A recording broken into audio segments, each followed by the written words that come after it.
Personal branding builder.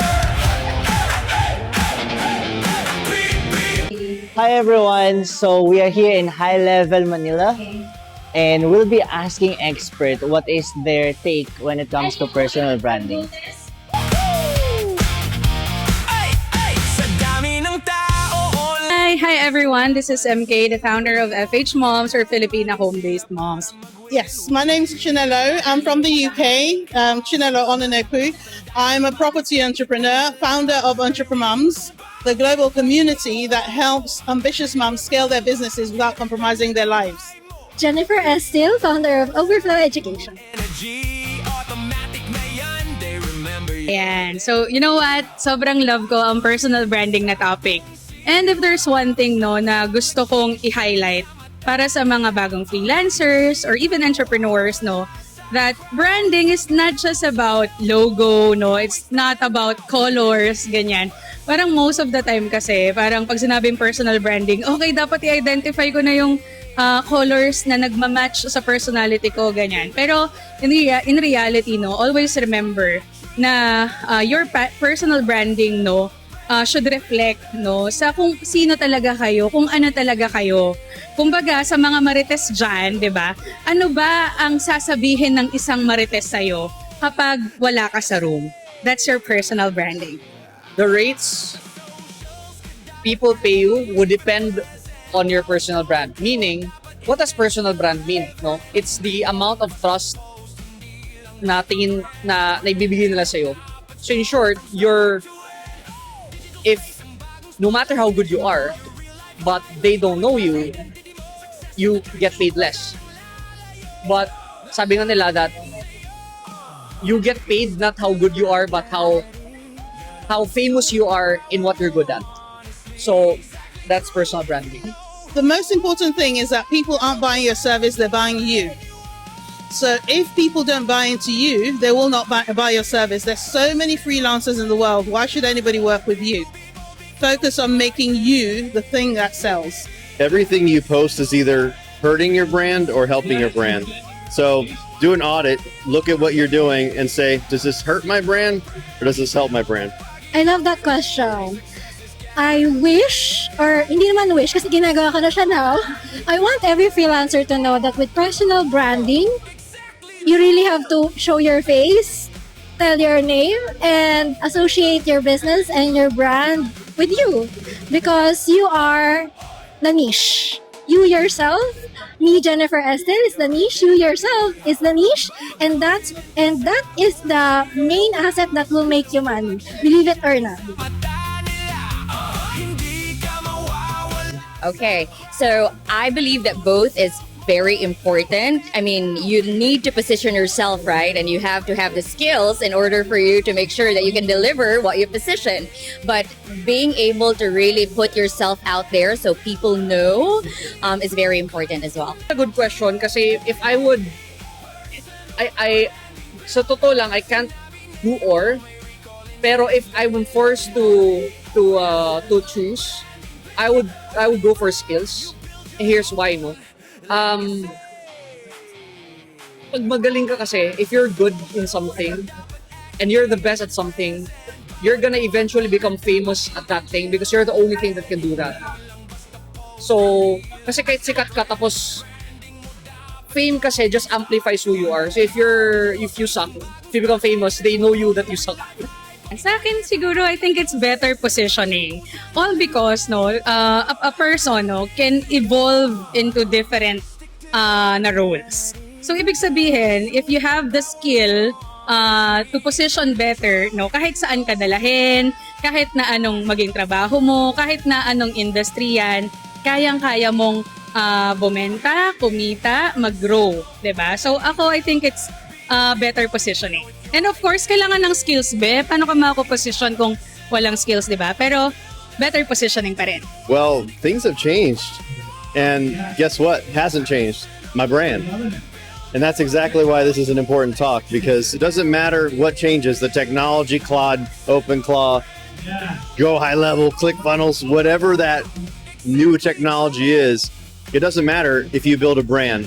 I can create a new software tomorrow, work for a new company tomorrow, and people will trust me because I built a brand.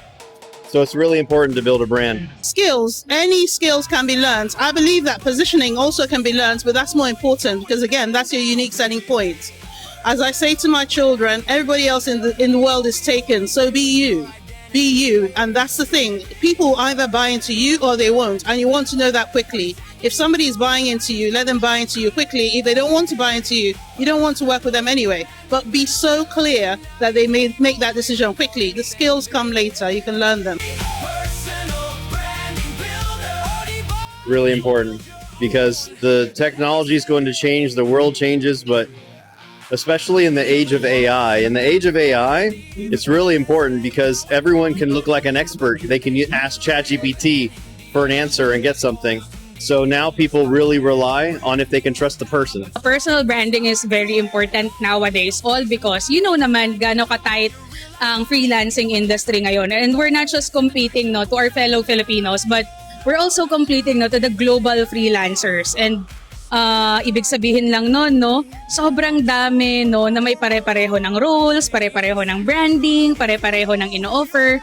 So it's very important na you try to identify not just your personal branding but also yung ino-offer din natin. It's very important. So, with personal branding, maraming importante na kailangan mong gawin as a freelancer. Hindi lang personal branding, but I would say it is one of the most important things that you can do, especially if you have social media, which I believe meron ka. At least Facebook, di ba? Pilipino ka, may Facebook ka. So with personal branding, you just really have to put yourself out there and tell the world your message, what you're offering, and how you can help them with your service or kung ano yung produkto na meron ka. Kailangan mo siyang sabihin kasi doon ka lang talaga makakuha ng kliyente. Kung hindi nila alam kung sino ka at ginagawa mo, which is yun yung personal branding in a simplified sense, hindi sila bibili sa'yo, kahit anong galing mo. Sayang. Even if you're the best, let's say, graphic designer in the world, but if you're not telling them who you are and what you're doing, wala, hindi nila magagawa yun. They will not be able to buy your service. So, sabihin mo sa mundo, anong pangalan mo, anong ginagawa mo, anong binibenta mo. That's it. Oh my goodness, that's a really pertinent question in this day of AI, and everybody's saying that AI will replace freelancers. I don't believe that for a second. I believe people will always want the human content and a human connection. However, you need to stand out. Be that person that's different from AI. I have people that come and I see their content copied from AI. What makes you different? AI can do the content better than you. If you create something that AI cannot create, anybody will pay for you because they can't get it from AI. That's what you need to be aiming for. Kasi at the end of the day, you can still sell your services. It's just that how you increase your rates is through your reputation. So personal brand is just reputation, and that's how you increase your rates. Personal branding. One of the biggest wins, because one of the biggest wins na nakuha ko when I started my personal branding is nakakuha ko ng business partner that led me to start my own event, which is, ang first one is Crystal Branding Mastery with Press Socials. Hi, Press! Na in-person siya.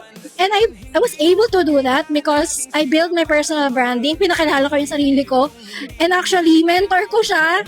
Online ko lang siya kilala. Pero because of what I'm doing in social media, na-meet ko siya in person and we made a business together. That's one of the best things that can happen to you when you do your personal branding right.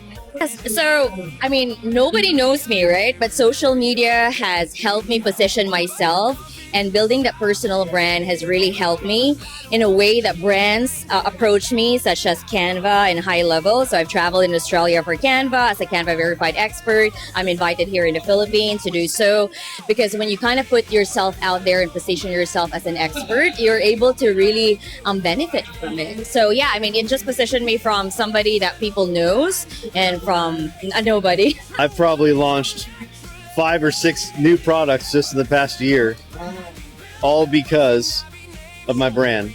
And I built a very strong online presence. I get about 9 million views on my content the past 30 days. I have probably 300,000 followers.